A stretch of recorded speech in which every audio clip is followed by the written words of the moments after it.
Welcome to this Autism Ontario webinar. My name is Matthew Lay, and as always, I will be your host. Today is another of our COVID-19 specials where we're not doing it from the comforts of our studio.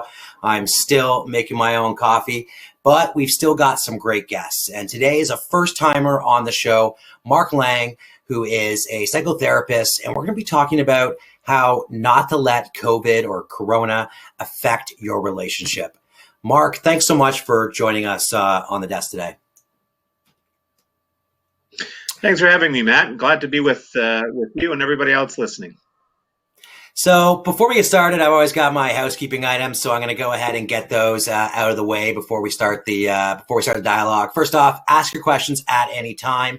They will be filtered to me through my computer, and I'll aspire to get you answers from Mark. If you go ahead and you check out the resource section, we got this thing jam-packed today with a lot of really helpful items, including the presentation, but also a number of links, and they're separated uniquely for those who like to read and those who like to watch, a number of videos that you're able to follow up on and watch afterwards. And if you have any issues, you can go ahead and click the help button to get the answers. And before we're done, we're going to be asking you to complete a survey to help inform what it is we talk about on these things going forward. So Mark, clearly, I think I know why we're here, but I always like to start off with this sort of simple question of, why is it so important to talk about not allowing this global outbreak of COVID-19 to affect our relationships? Why are we talking about this today with the Autism Ontario audience? So when all this first began, my wife and I sat down and had this conversation, and I think she wisely said, this time can either be used in a way that will either draw us closer or push us further apart. But at the end of the day, no matter which one it presents as, it was our choice. And so, it's difficult at the best of times to manage and build a relationship. It's, in my opinion, it's the hardest thing I've ever done in my entire life. Going to university was a piece of cake, but learning how to be a great partner has been quite a journey. And secondly is that there was no lead-in time to this. It was just boom. We go from hearing stories about COVID to all of a sudden now we're stuck in our houses, as they say, under house arrest.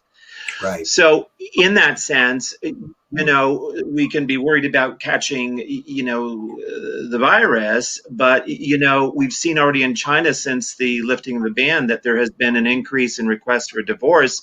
And I'm told here in Canada that has already begun. And we've only been, we're 4 weeks in, a little over 4 weeks now. So one of the things feels longer than 4 weeks, doesn't it? Yeah, I think it's around 4, maybe 5 weeks now, but I think that's what it is. And so in a very short period of time, what's showing up is we're really good at getting married, but we're not so great at being married. We're really good at getting ourselves into a relationship. We're not so great at being a great partner in the relationship. And so the stressors, if you are stuck in the house by yourself, that's a stressor, just the aloneness. If you're there with your partner, there's the stress of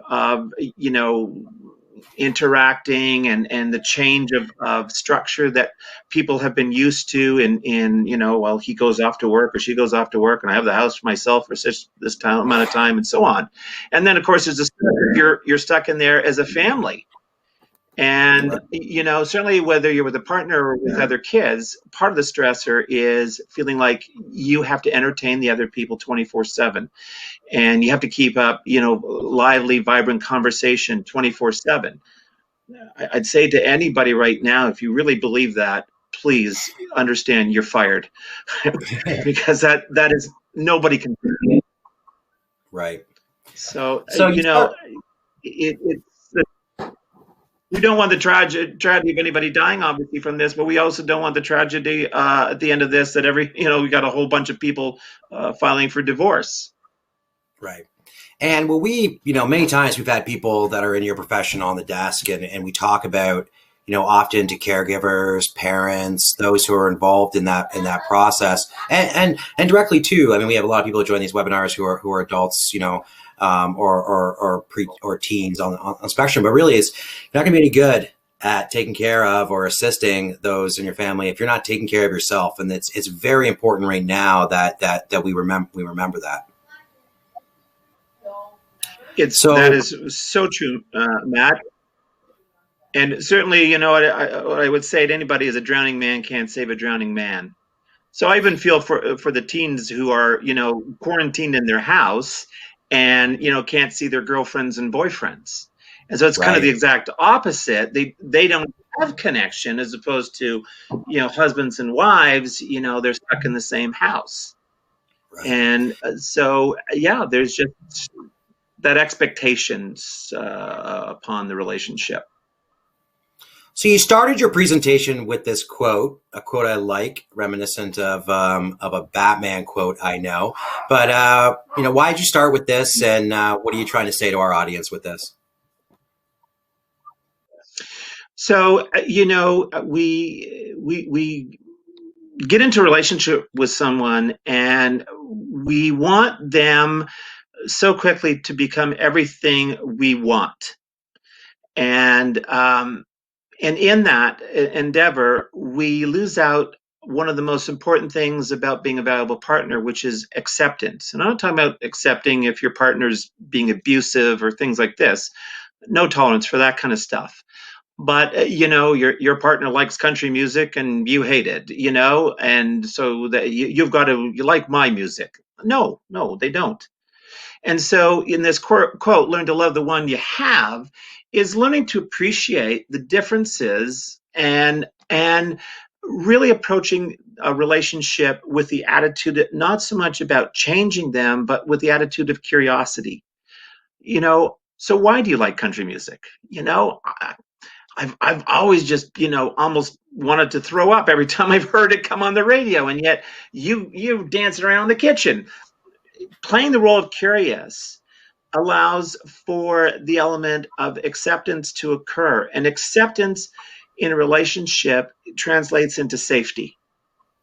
And if that is not happening, then what it often will impinge upon are issues of attachment, where earlier in life, before we got involved in a relationship, we felt we were not accepted, and so therefore not safe and not loved. Right. So we're all unique. We say this often. You met one person on a spectrum. You've met one person on the spectrum, but all individuals, we are unique. And I'm assuming that different types of people are going to respond to this isolation in different ways. So let's start off by the introverts that we have out there who are watching today. So, it's probably the most common combination is an introvert gets in a relationship with an extrovert. And there's a really quick way for those listening to decide whether or not you're an introvert or an extrovert. And there's no such thing as a pure introvert or an extrovert. Your answer just suggests you're more towards introversion or more towards extroversion. And that may be easier to do when you're comparing your answer to your partner. So the question simply is this: the next decade that you're turning in birthdays. So if you're 35 and then obviously the next one's 40, if you had the money of Warren Buffett, what would you do? And so the answer, the interest I have in that answer isn't so much really what they're going to do. The interest is how many people are coming. So probably one of the most common things is, I'm going to go on a trip. They'll say, "Oh, great. Where are you going to go?"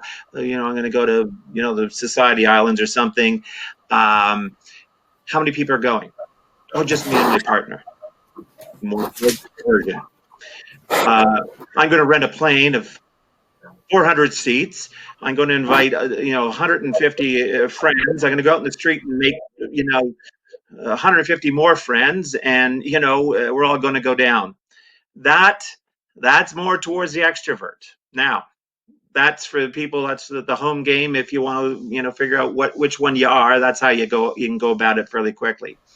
But an introvert essentially needs some alone time to recharge their batteries. And they can get overwhelmed by just being around too many people. They are often much more self-aware, and people often mistake them as being quiet and too reserved. Sometimes it's just they're out of gas. They tend to be more observers than participators. And introverts, unlike the extroverts, might have one or two friends. They're probably very close friends, whereas the extrovert might have 400 friends. Maybe only 2 or 3 are really close friends, but they maintain those relationships. They make sure they see them, once every month or whatever the case may be. But the extrovert, they need the social time to recharge their batteries. The difficulty is certainly right now is you find yourself in a house. One's an introvert, one's an extrovert. Introverts have a hard time often articulating their needs. And so they get overwhelmed by the extrovert who has no problem articulating their needs. Right. And then they are saying, what do you want to do? Let's be busy. And the introvert's kind of thinking, I was just really thinking about sitting here and reading a book. And so they get. So let me just ask. I'm sure you're getting there, but when you got the introvert extrovert, that's a common relationship type. Are you saying that this isolation is something that can cause conflict between those personality types?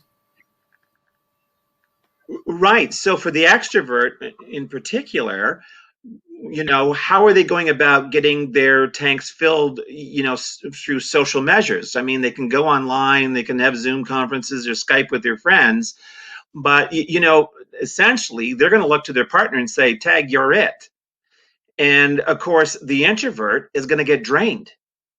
And when that happens, then the introvert can withdraw, the extrovert can feel rejected, abandoned, and be upset.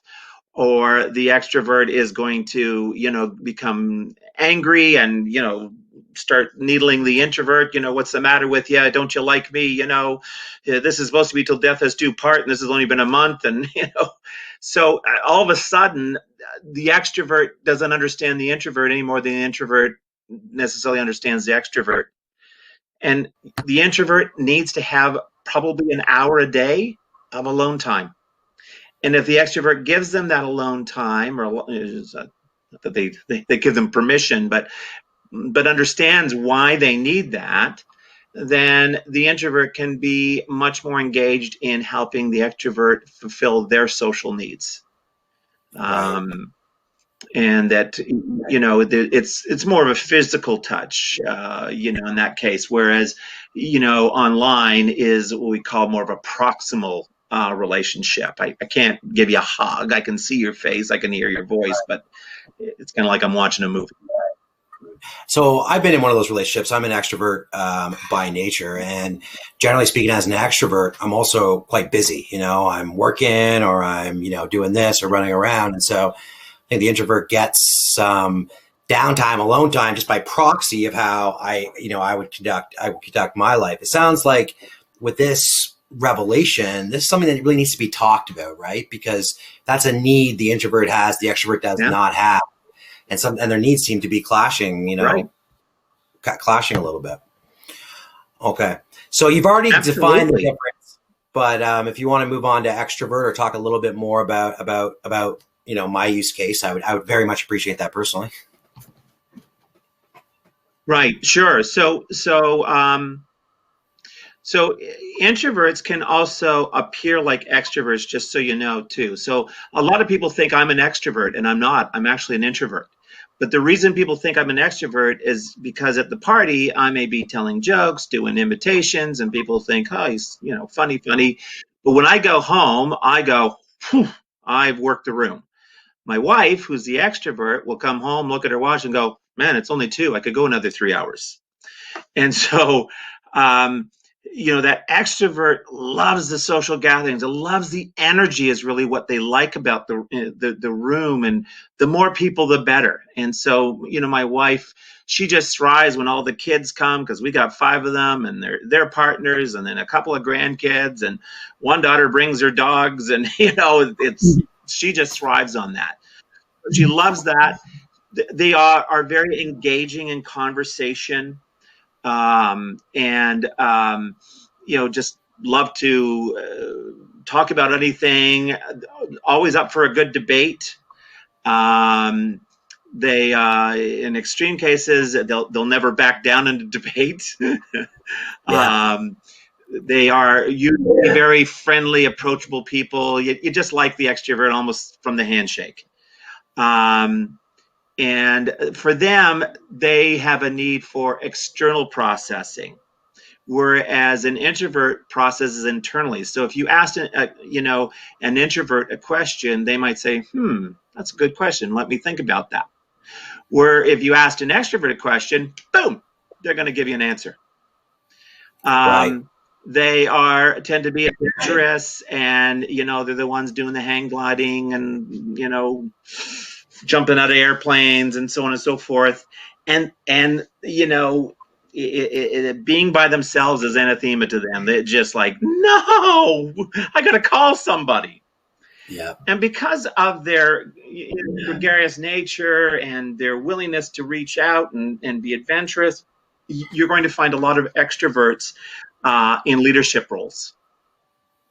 So these differences I'm describing between introvert and extrovert are also a way of anybody listening trying to decide, am I more introverted or am I more extroverted?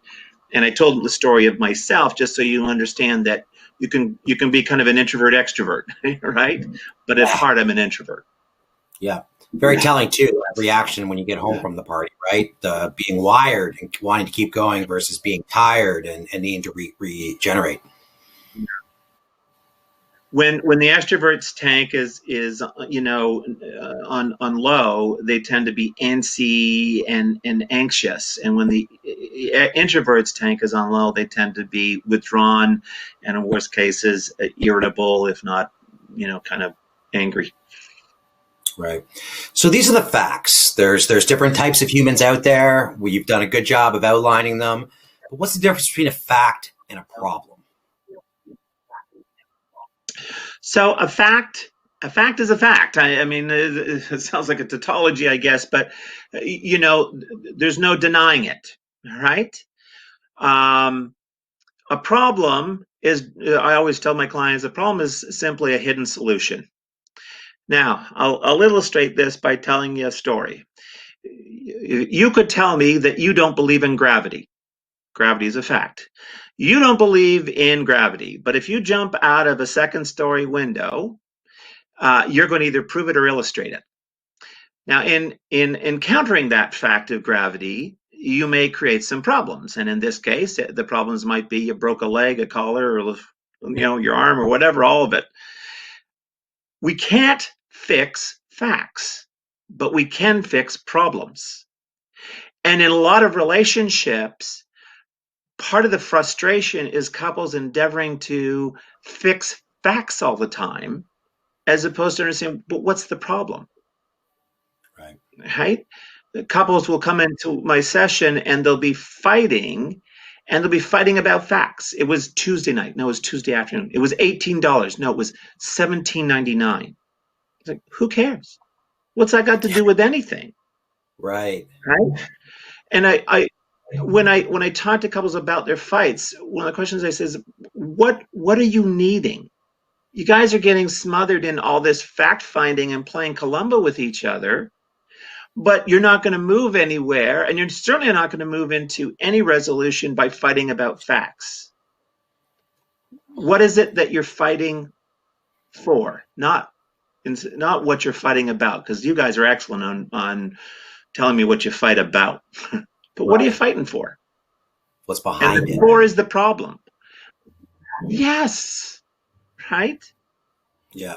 So that's a very, I think, it's a minor but yet major important thing to understand in the road to building a good relationship. Let's stop arguing about the problems. About the facts. Let's understand what's the problem. What do you need? Yeah. And that's something, I mean, I'm reading Jim Comey's book. The former head of the FBI resigned recently under Trump. And there's a whole chapter about how he learned what conversation, or I guess good communication, was when he met his wife, because he always thought he was a great listener, but he knows that he was stop talking, waiting for his opportunity to speak. And he learned that from his wife, that that's not what conversation, really is, good conversation, and good communication. And that it was reiterated to him when he first met Barack Obama, and he was in the White House, and he was just taken back by the difference in the way that Barack Obama interacted with people versus what he had seen in previous administrations when he was in that same room, less agenda based and whatnot. And as I was reading it, and when I say reading, I mean listening to it on Audible, I was, taken back at the number of times that I may have done that in my own relationships, which is, when someone starts talking, I by nature am like a fixer, and I've got an answer of what I think is the answer to this in the end. And I'm just wondering, how long am I going to wait before I interject, versus really probing to understand, what is this problem, right? And it's a tool that, those of us in the best relationships, are being tested with now, as we're sitting across from that same human for a very, very long time, more so than we normally have in the past. Outside of Jim Comey's advice, communication, as we know, is key to any relationship. How do you define the difference between good and poor communication?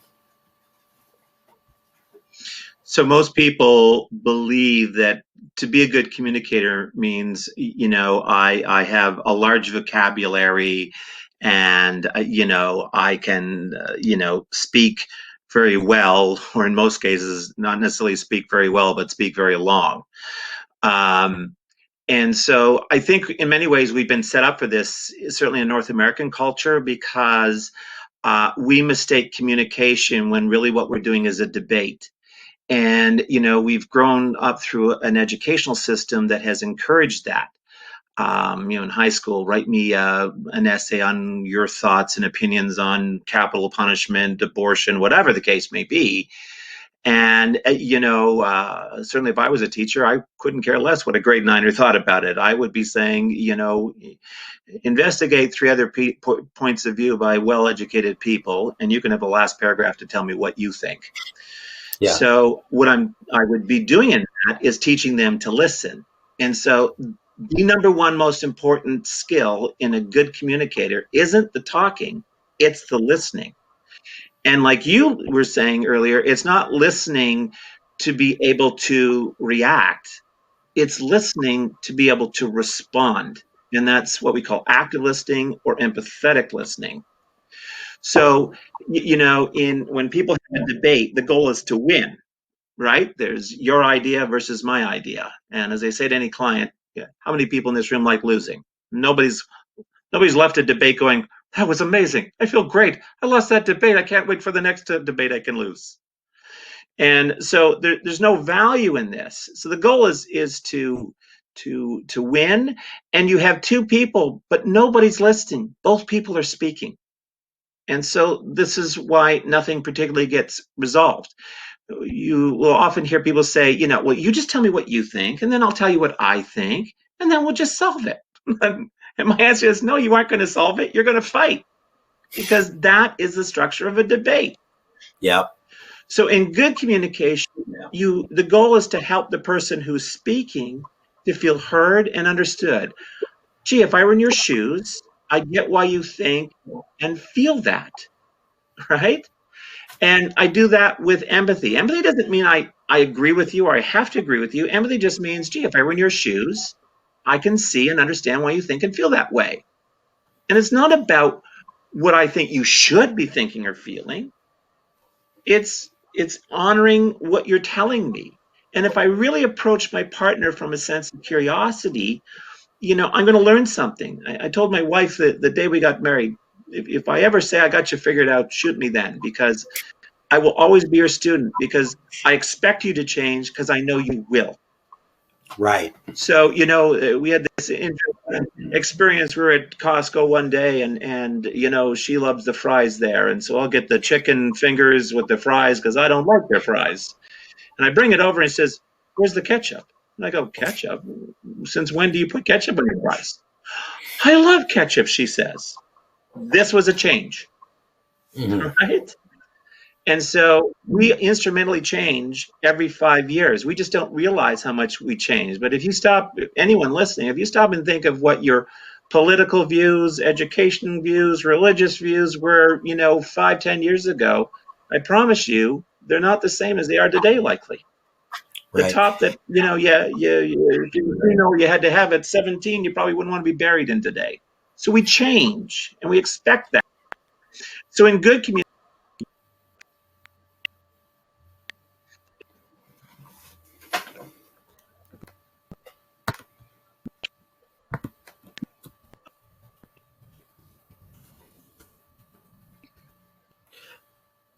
Mark, I'm losing you, so I just need you to take 1 second just to make sure it's.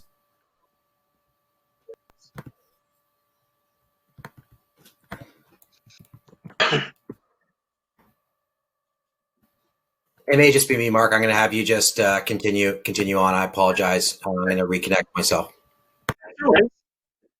No worries. So this book is on the resource list called Crucial Conversations, and it's such a terrific resource. And as I say, I found more helpful information out of the business community when it comes to communication than in the psychotherapy body. And so it's a great read on how to have crucial conversations, which are, when the stakes are high, the opinions may vary, and the emotions are strong. Talking about, gee, the garden looks lovely today. It's awfully nice. Did you see the hummingbirds? Anybody can have those. Talking about things that we are deeply invested in. So, sex, money, parenting, for example, as topics. These can be crucial conversations because we have some strong ideas and strong feelings. Right. And so John Gottman, he noticed that when couples fight, they tend to fight in very similar ways. And he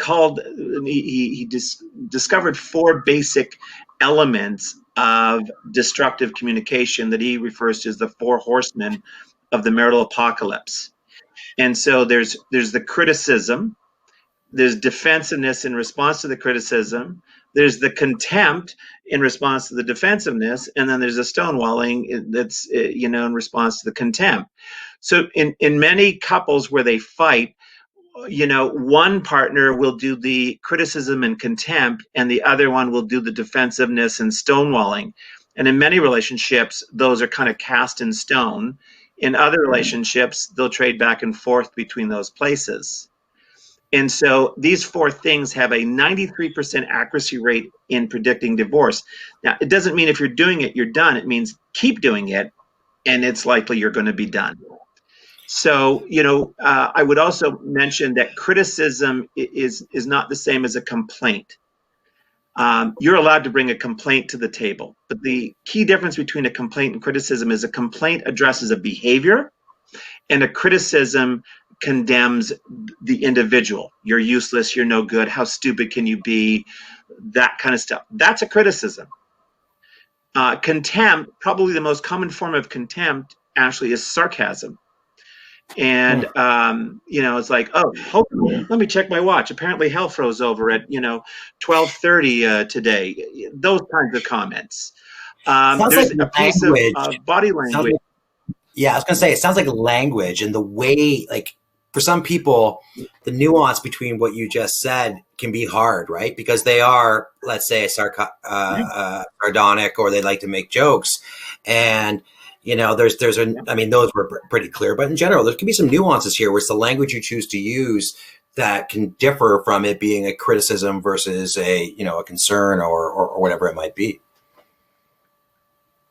Well, certainly, body language, like only 5% of the messages are words. The rest is, stance and language and tone and things like this.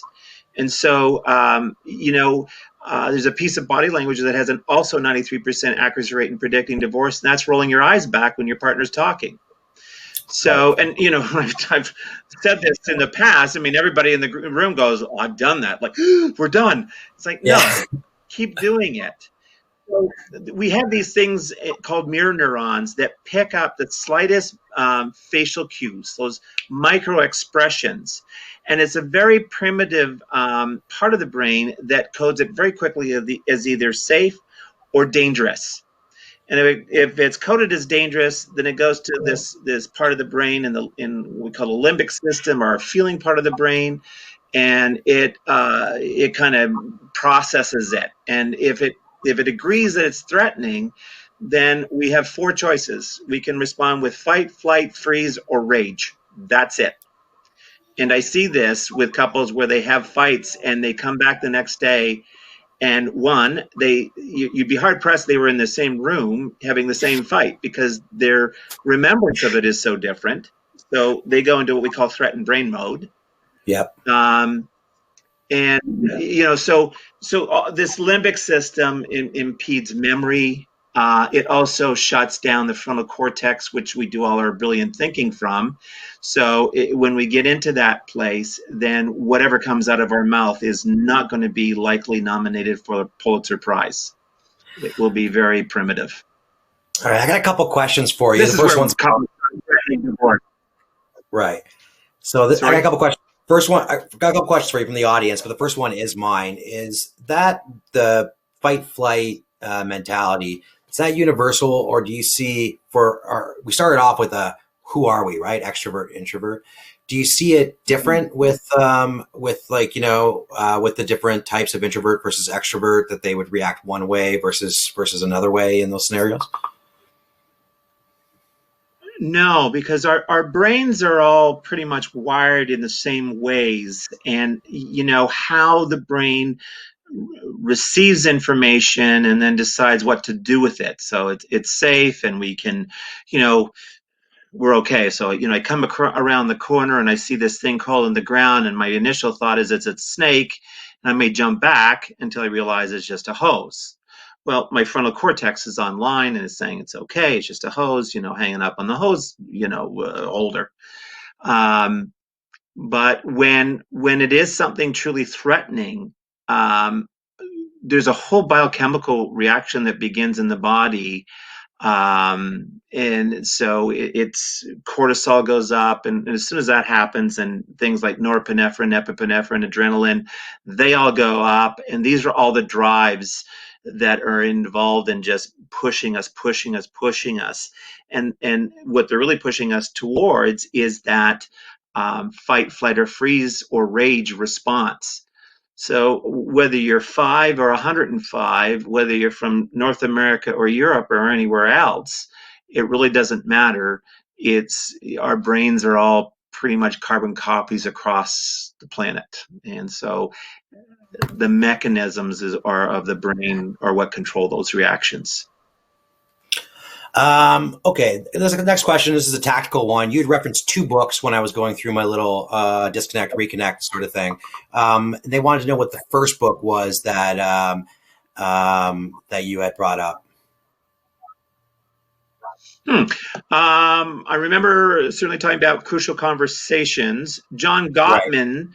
Maybe that's what they're thinking about. He's written a few books on marriage, and you can go on Amazon and just John Gottman books, and they're certainly listed on the list of resources. But there are a number of books that he's written that are excellent reads, and so they're very helpful. Those resources: John Gottman, Sue Johnson, Stan Tatkin, Terry Real. These are kind of the recognized experts in the fields of relationships. And certainly in the last 10 years, the whole area of attachment has also really become a strong part of the narrative, certainly with Sue Johnson and John Gottman. And that really came as a result, really, of 9/11, where we learned a lot about attachment. We learned that what we thought was wrong, and started realizing really what was going on in times of stress and trauma. Okay. The next question that we've got here is, sometimes when I get in a fight with my husband, my emotional reaction is so strong that I don't remember what I was upset about in the first place. Does this have to do with the frontal cortex? Right. So this is a trauma response. Okay. So there's two ingredients that go into creating a trauma. You have to feel threatened, and you have to feel like there's nothing you can do about it. Now, it doesn't mean that if those ingredients are there that you're going to develop PTSD, but if those elements are there, your brain may start kicking into threatened brain mode. So in threatened brain mode, the frontal cortex goes off, and memory also is interrupted. And this is all to save energy, because we're one step away from having to decide whether to fight, flight, or freeze, or blow a cork. And so what I would say to this person is that they are getting dysregulated very, very quickly. And when that happens, then their memory really starts, becoming less effective, and it will certainly explain why they can't remember afterwards what it was that they were so angry about. And it can be something as simple as your partner saying something that takes you down a rabbit trail. Or they, you did this. No, I didn't. It's all your fault, what we call gaslighting. I'm sorry I burned your house down, but it was your fault because you left the matches on the kitchen table. That's gaslighting. So, there's a threat. Now, if that's happening so quickly, so much of how we react with our partners does stem from what we call family of origin, either deficits or wounds. Okay. So I see with clients, for example, that have come from homes where mom and dad fought a lot. They always had to prove themselves, that they now go into a relationship, and essentially that's what they try to institute. It doesn't matter whether it's a good idea or not, it's their norm. Better the devil you know than the devil you don't, in other words. And so they may try to institute that norm, but really what they're trying to do is resolve the ineffectiveness of all of this. And they certainly aren't going to do it by reliving those coping patterns or mechanisms in their current relationship. Those coping patterns worked in the family of origin because everybody played a role to support it. But when you find a new partner, you're going to discover really quickly they do not work anywhere else. Right. And not particularly worked well at the home. Right. It felt like it did, right? And when you're on the other side of this scenario, when you're this viewer's partner, the husband, maybe for them that is challenging as well, because you're not going to get any resolution. So if we identify that our partner is based for whatever reason, this is their reaction, and they are saying, I don't even remember where this thing started. I'm so upset.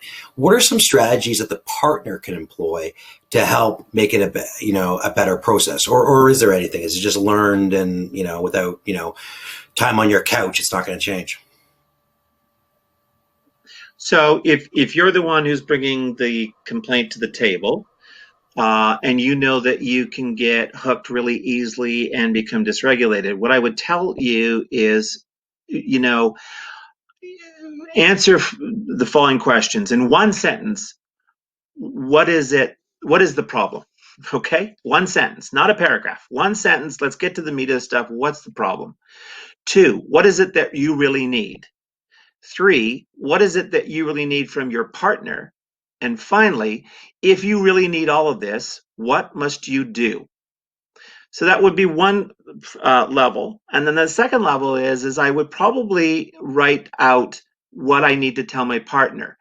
In the acting business, pretty well anybody who is well known as being great at ad-libbing, when asked why, what's your secret about being such a great ad-libber, pretty well across the board, the answer has been because I've learned my lines verbatim.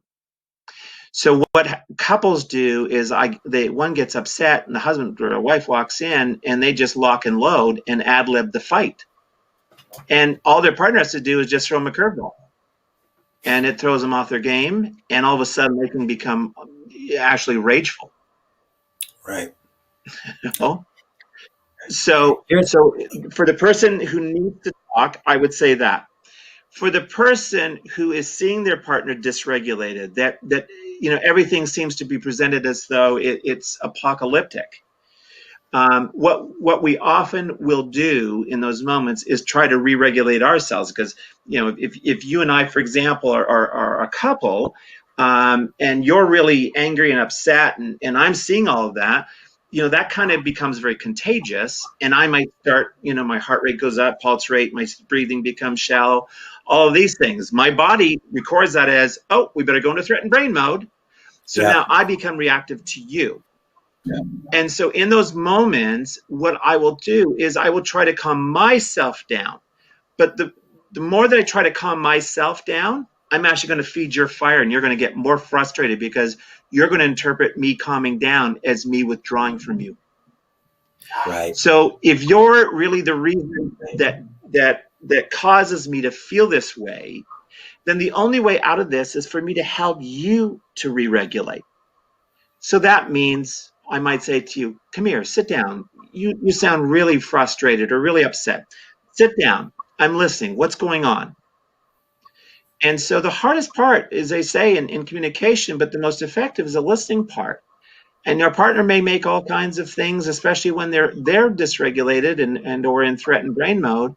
They may be making a lot of you are statements, you suck, you did this, and you're always, we call globalized statements, you always, you never, right? And so the partner hearing this is wanting often to react to that, to defend that. And when that happens, then you get into that four horsemen of the apocalypse we talked about. So it goes from, defensiveness to contempt to stonewalling. I just, get me out of here. Yeah. People, sometimes will yell at their partners because they think that they're listening, and I can assure you, they're not listening. They're just enduring. Right.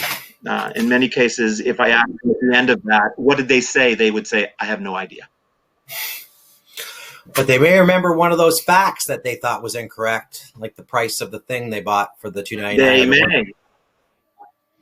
So, okay, yes, so let's talk about, there will be those.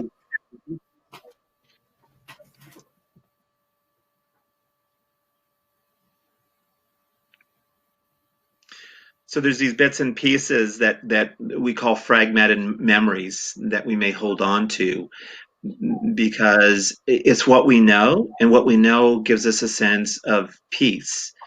But in fights that go on and on like this between couples, it isn't necessarily about peace. It becomes really about power. And you might have heard it say, never go to bed angry. I laugh at that. It's like, of course you're going to. If you want to understand what is being said by that, is when either yourself or you see your partner really starting to get hot in the collar, call a timeout and say, look, you've given me a whole lot to process already, and I need some time to process this. But clearly we're not finished this conversation. Can we carry this on? How about, tomorrow night after dinner, 7:30? You pick an exact day and time so that the fear of, later becomes never doesn't occur. right. And so by sidestepping it, letting it go into a place where both become dysregulated and then both go into threat and brain mode, and then it really is going to be an unpleasant situation. This is how you don't go to bed angry. Right. Okay, let's move on to crucial conversations. Clearly, if nothing else, what this webinar, has taught me, and I'm sure a lot of our viewers, is that, with differences and with the scenario, we're going to need to talk about certain things, whether it's I need that time alone every day, or I need to talk to my friends more on Skype or whatever it might be. So what are the tips for couples, especially those who maybe are already having some struggles with, having those crucial conversations? Right. So, if you're the one who's bringing the complaint, or you're the one who's hearing the complaint, it really is about having a heart of empathy. And again, empathy doesn't mean I agree with you. Empathy just simply means I care about you. Its message is, no matter what you're about to share with me, I want you to know that I value you and you're important to me. So, if you think of a child that falls off their tricycle at, 4 years of age, and they're screaming bloody murder, and you think by the sound of it, there's got to be blood and guts everywhere. But you get to the scene and you discover you need a magnifying glass to find a drip of blood. You don't say to the child, stop being such a wimp, get off my knee, go play. We show empathy. We know it's not a big deal, but we help the child process this. So first of all, their screaming may not be because of pain. Their scream may be because it was scary.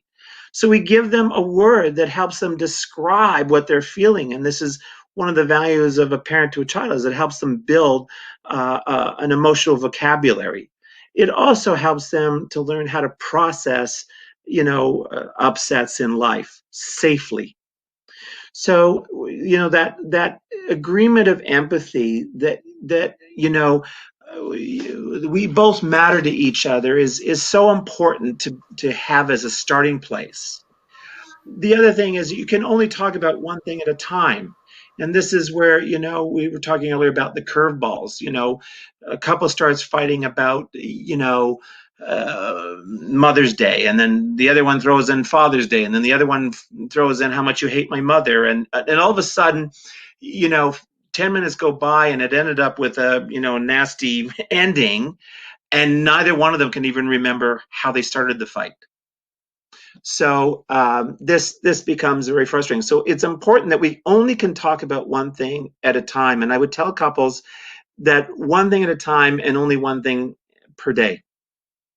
Because if I talk to you about topic A and we finish it, and now you want to talk to me, but it's still related to topic A, I might feel like you're being defensive, or I may feel unheard. We both need kind of to take a deep breath, even if it goes well, because there is still a certain level of tension. And we have to agree that this is going to be safe, that name calling, never threaten to leave or the other person should leave. That is just such childish behavior. It's kind of like saying to your partner, you'll be sorry when I'm gone. This is not an adult speaking in this moment. This is what we call your inner child speaking. And you feel threatened, and you feel like you don't know what to do. And so, uttering that kind of thing is just pops out of the mouth before you know it. And so it is, and the other difficulty with it is, if you did it once, not any really likely long-term damage. But if it gets used a lot, what happens is, for the person hearing it, is they may stick around, but because they hear it so often, they inwardly believe that at some point you're going to leave me. So that means that they start withdrawing, and that means that not all of them is involved in the relationship anymore. People say, a healthy relationship is 50-50. Nonsense. A healthy relationship is 100%, 100%. If it's 50-50, that would mean 50% are missing on each side. That's 100% in total missing in the entire relationship. But in that 100%, 100%, sometimes it'll be 80-20, sometimes it'll be 20-80. But at the end of the day, it'll all work out. Right. So we have to make it safe. We also have to, when our partners are expressing themselves, emoting, strongly, is not getting hooked by this. They're circus, they're monkeys, in other words. And we also, in the same sense of staying in dialogue, we agree on mutual purpose. And the mutual purpose is this. Most couples fight from the position of me versus you, the problem. The mutual purpose is me and you versus a problem. Because now we're working together versus vilifying the other. And then, we want to keep, we want to be able to understand what the facts are. And we also have to understand what our embellishments, our perspectives are. Because they are not necessarily, they're true for you, but they're not necessarily facts. And then sometimes we have to agree in some of those conversations about, so what are we going to do? Or what are you going to do? The truth of the matter is, in most conversations, if you really listen with empathy, at the end, you don't have to tell your partner what they should or shouldn't do. They will already, because it was calm and they care and they love you, they often will already think to themselves, going forward, I'm not going to do this anymore or start doing that. You don't have to say anything. And in many of the conversations that we have, if they're done right, the resolution is you just listened to me, and that meant the world to me. I feel heard and understood. I feel valued and safe. And that lends back to, the attachment theory that we talked about earlier. So, but in some cases, there may be, let's say you're arguing about what to do with the $100,000 you won in, the lottery. Well, now we might have to figure out what we're going to do. But again, in that stage, you can end up having a debate, So let's say a couple, they win $100,000 in the lottery, and one side wants to go on a trip around the world, and the other wants to put it into, their RSPs. And so the one wants to go around the world, starts arguing why it would be a great idea to, create memories, and, you don't know whether you're going to drop dead tomorrow and all this kind of stuff. The other one says, but you got to prepare for tomorrow, and you got to put money into the bank account. And now they both have, stuck their heels in the sand firmly, and they are debating. The truth of the matter is, there's probably 100,000 things you could do with $100,000. And so it's more of approaching it and saying, so what are all the things that we could do that might address resolution? And so, let's say a couple comes up with 10 things. You choose your 3 favorite. I'll choose my 3 favorite. You choose 1, 5, and 10. I choose 2, 5, and 7. Hey, we both agree on number 5. I will point out that 5 is not likely going to be my A or your B, but it works for us both. Another way of explaining this is, if my wife and I are looking for a couch, for the house, we go to a store. She says, oh, I love that couch. I go, I hate that couch. We go to a next store. I say, oh, I love this couch. She says, I don't like that couch. We don't fight about who has better taste. We just keep looking. Or we keep on being curious. What else is there? So then that's, I love when we're able to use those stories, whether that's a real story or not, about the couch. I generally sit on it. If I'm comfortable, I let her pick, but nonetheless, it's great when we can use those stories because it gives a real world sort of persistence. We've got 6 minutes left, and what I'm going to do is I'm going to make sure I give you a couple minutes to wrap up, Mark. But I got a couple of questions here. Some I think are shorter answers than the other that I'd like to get answered for our audience. One is quick. We talked a lot about the introvert extrovert. Is it actually true that like opposites attract, or they usually match each other like this? Well, interestingly enough, one of the statements is we tend to marry a partner who best reflects the parent who left us with the most deficit or the greatest wounds. And we do that in an effort to resolve. Oh, looks like.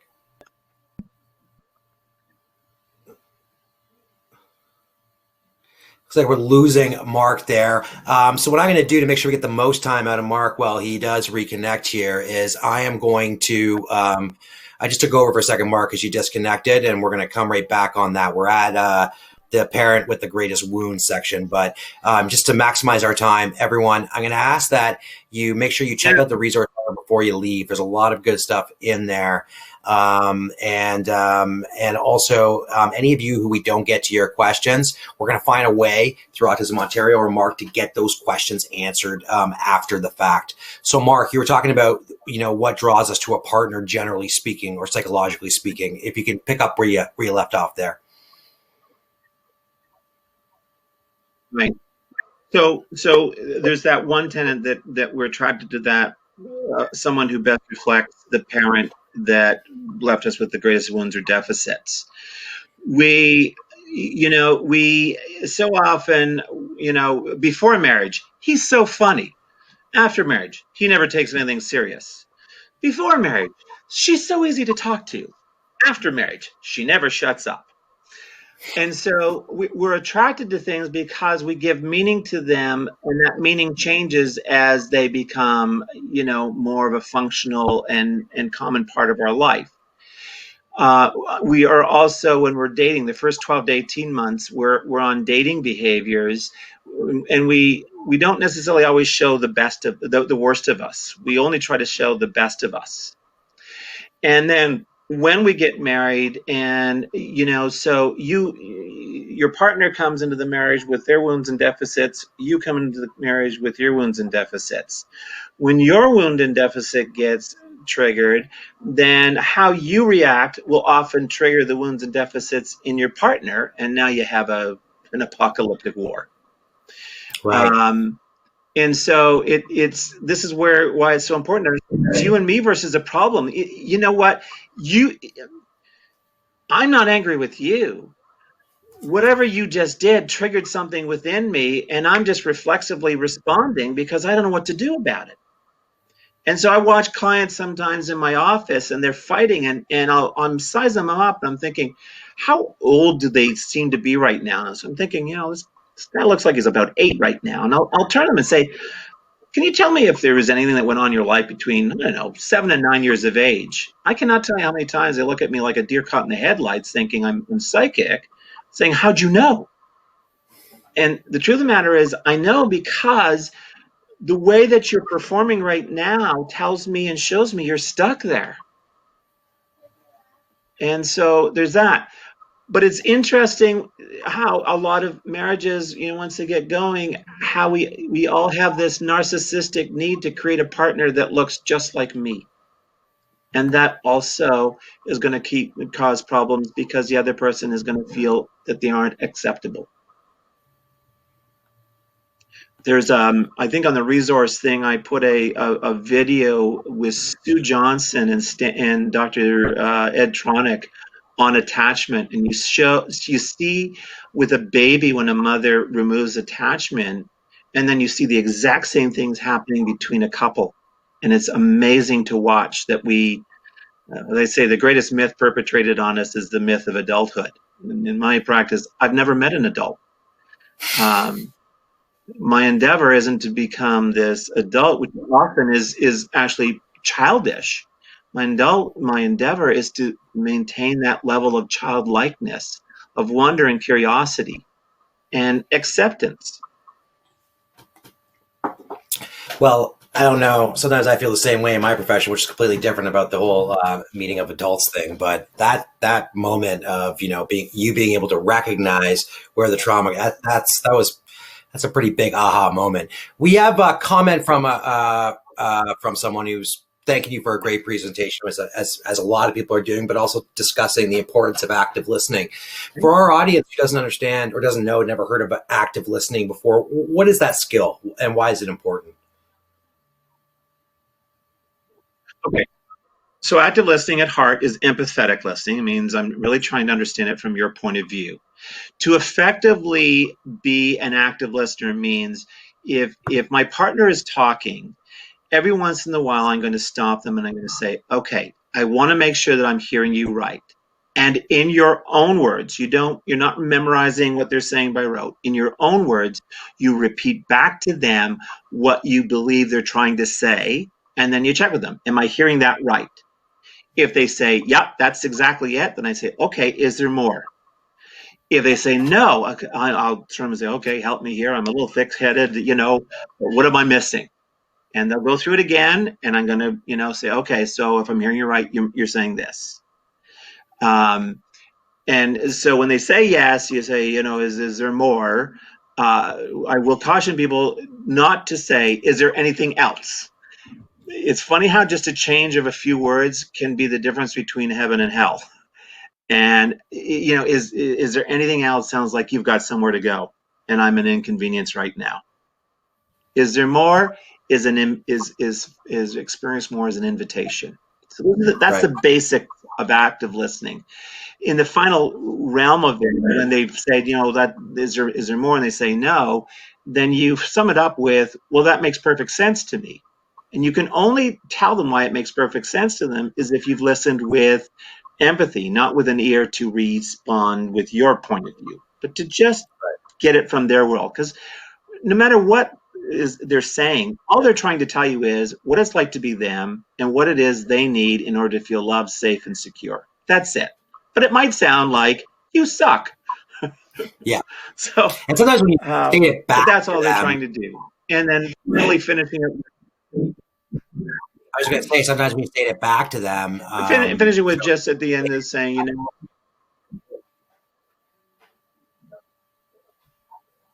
know, yeah. And so when you say it back, they can't argue that you weren't listening.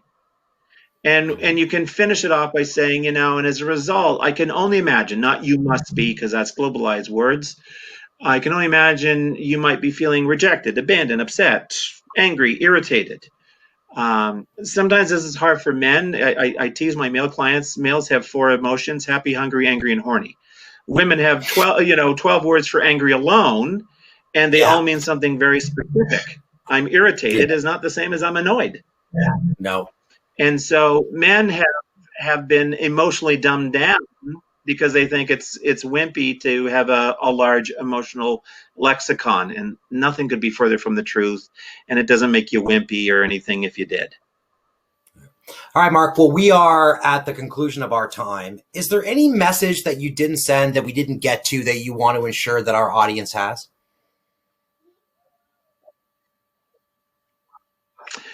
You know, I would just tell you is if you can adopt the position of you and me versus the problem and start there, you guys will go on a great adventure. If you adopt the position of me versus you, the problem, you're about to go on a ride through hell. Whichever one you do, understand it was your choice. And so a choice can be a very powerful place. Okay, and with that, we are out of time. Mark, I know I learned a lot. I'm sure that our audience did. So we want to thank you for your time with us today. There was some questions that we didn't get to. Some of them were very big questions. One, in fact, about improving communication when your partner is on the spectrum. We'll try and get answers for that. But I think also some of these are entire webinars that we might be able to invite Mark back for. Some reminders to everyone is to go ahead and check out the Resource Center. To ensure that you let friends, family, and loved ones know that if you enjoyed this this presentation, it will be available on Connecting Virtually at Autism Ontario by tomorrow, so they can log in and watch the whole thing, all the great insights that Mark was able to share with us. I don't believe that we're going live with this series next Wednesday, I was just told, but we got more of these coming up. So we look forward to seeing you at our next Autism Ontario webinar.